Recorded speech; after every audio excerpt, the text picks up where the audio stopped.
One of the things that I most appreciated in the spiritual tradition that I came from in Zen, and Zen really is known as kind of the meditating school, the silent school of Buddhism. And the beauty of that was there was no ambiguity, no confusion about what the foundational orientation or practice was. And that, there's many ways of meditating and approaching meditation. But in essence, it's a kind of listening. And that's the kind of space that I hope that we can come into together. Not just a listening of words. We have this incredible body and mind and spirit. And the whole of the body-mind is a sort of sensory device. It's a way in which our true nature experiences the world, or what we call the world, experiences itself. We're so used to using the body as a kind of a mere tool to get what we want, to accomplish things. And it is a powerful tool. It has its fragility, but nonetheless, it's really quite amazing. But it also has this capacity for all of the senses to come into a deep state of listening. I often suggest when I'm guiding people in meditation to just listen to the quiet spaces inside. There may be a little noise of thoughts, maybe noisy feelings. But there are also quiet spaces, even when there is noise, even when you're feeling agitated or confused, depressed, anxious. There's still quiet spaces. In fact, the foundation of our own awareness, maybe for the moment you can just approach awareness as a kind of scene. Even the scene that says looking at the screen at my image. That the scene itself has an extraordinary quiet quality to it. It has its own kind of presence. A presence that feels a little bit different every day, from hour to hour even, maybe minute to minute. Sometimes it feels quiet and open, sometimes expansive, sometimes just simple and pure, sometimes innocent. Sometimes the presence of awareness feels wise, ancient, timeless. Sometimes it feels fleeting, here but ungraspable, seemingly disappearing and yet never out of sight.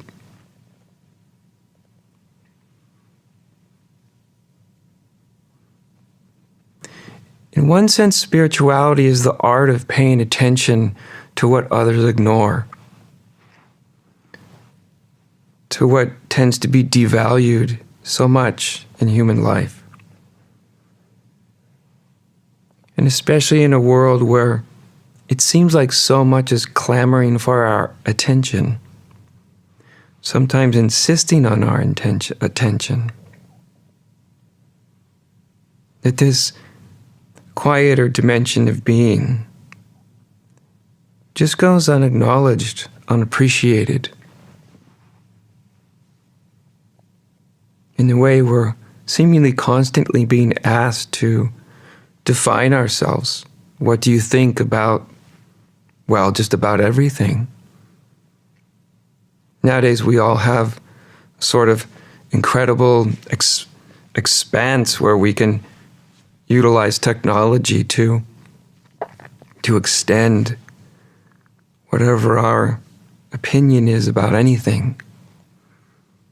And that has its uses. I'm using the technology right now.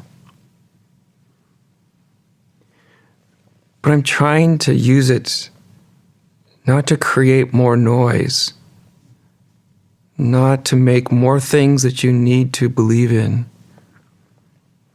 not really even to give your mind more to understand.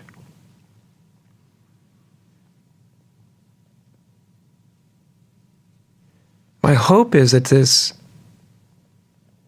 opportunity, that this kind of meeting provides, the technology behind it, as that it's a kind of meeting of the heart, you could say. Just something not just of ideas, not even spiritual ideas. Because even spiritual ideas can cover over something that's sort of quietly present, innocent. Something that can't be made into complex ideas.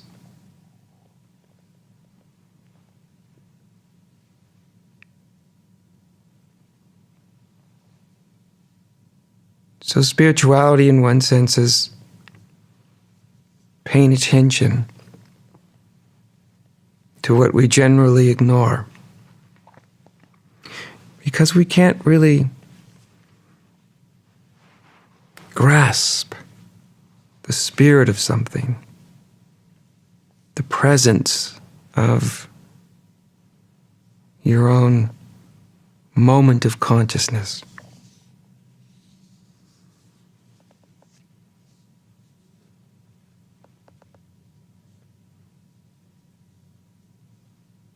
You can't turn spirit into a commodity.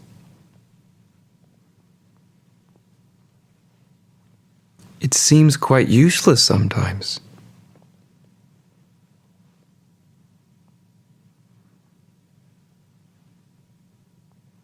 Because you can't really use that innocence without it eluding your grasp. So I would like us to start the evening in an acknowledgement of the quieter aspect of being.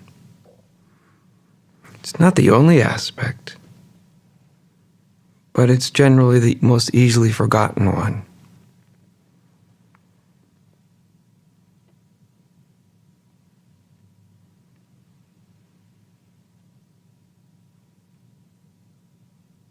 I'd like to be a reminder that we not use spirit or spirituality for egocentric purposes.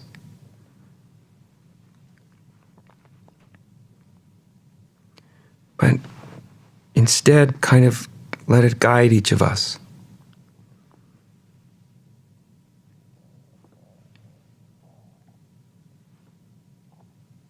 Let your own awareness take you into it, take you into itself.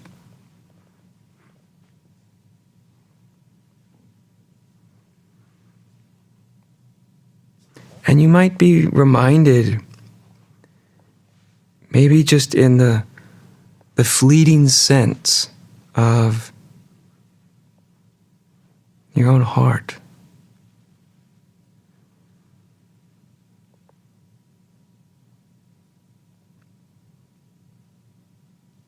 Of something that may seem fragile because it's unprotected, but is actually indestructible.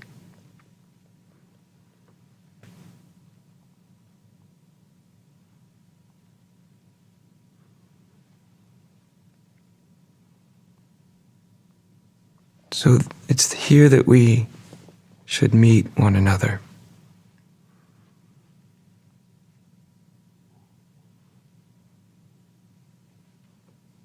Where the quiet spaces in each of us can breathe.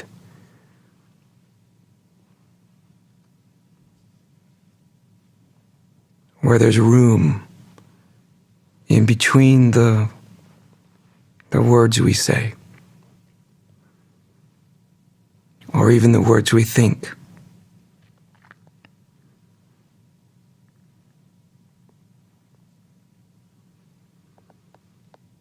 Because if we forget this,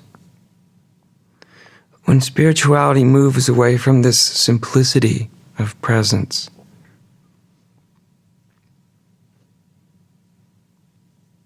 it gets confused as just another commodity, just something that we can use for our own purposes.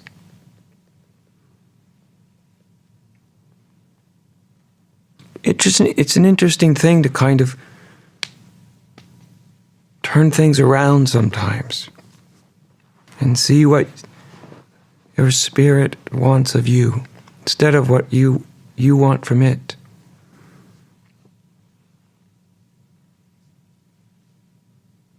It seems like to me it wants our attention.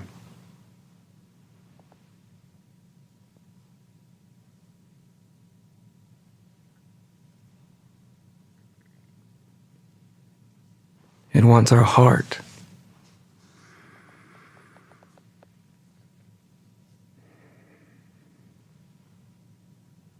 I think our spirit wants to remind us of something. For each of you, it may want to remind you of something different, something unique to you.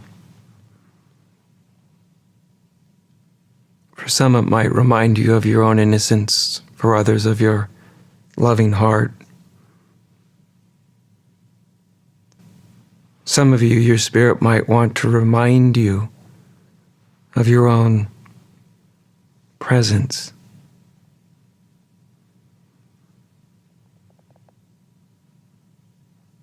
Of the quiet inside of you.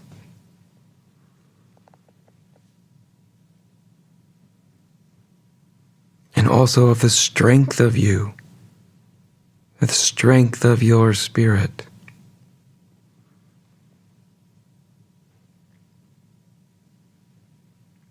Of the fact that the human heart, the soul, is much more robust, much more resilient than we imagine.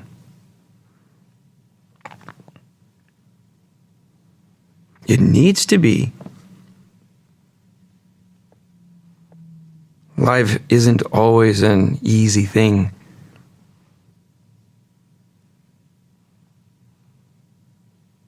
It has its valleys and its mountaintops. But can you feel how something holds it all?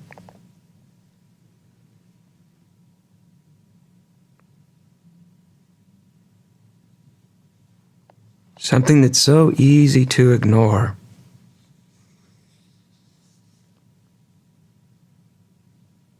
To forget about.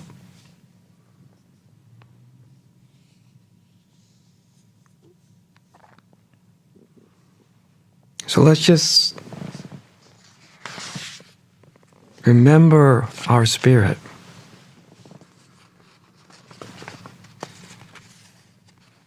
And maybe we can together listen from our spirit.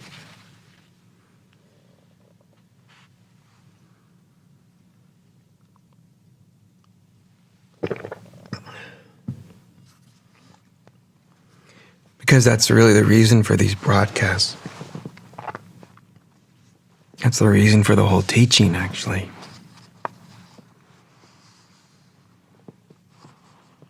I don't want to tell you what to think, or what to feel, or what you should be doing or not doing.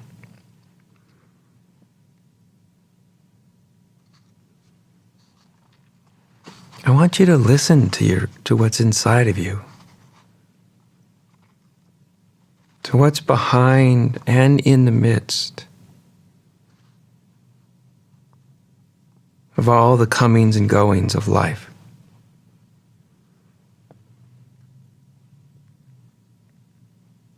Of that intangible presence that we cannot grasp, but we cannot truly lose, because it's such an intimate aspect of our own being.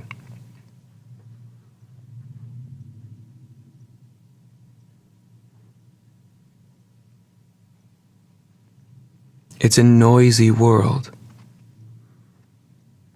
And tonight I just want to remind you of the quiet spaces within the world.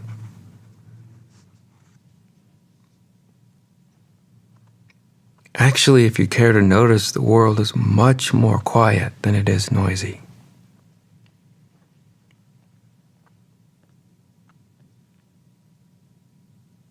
If you ever have the doubt about that, go walk somewhere where there are no voices. Walk in the trees and the grass, or along the shoreline, or simply down the sidewalk. And hear your own listening.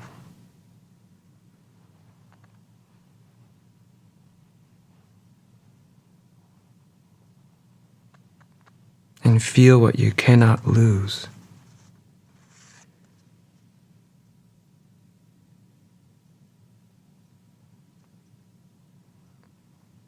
And come back to your heart.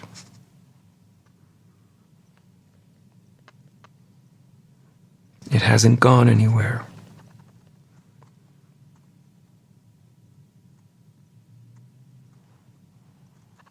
It's not broken. It's not damaged. Even if you experience brokenheartedness and damage. There's something within all that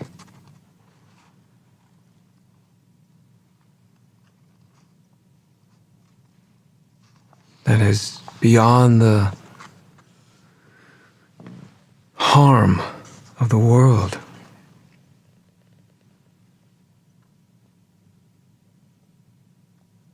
And that presence, that heartful,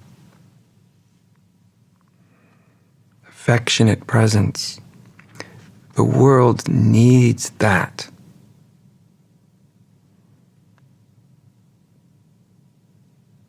In that sense, it needs each of us to show up. That, perhaps, is our primary responsibility, to show up.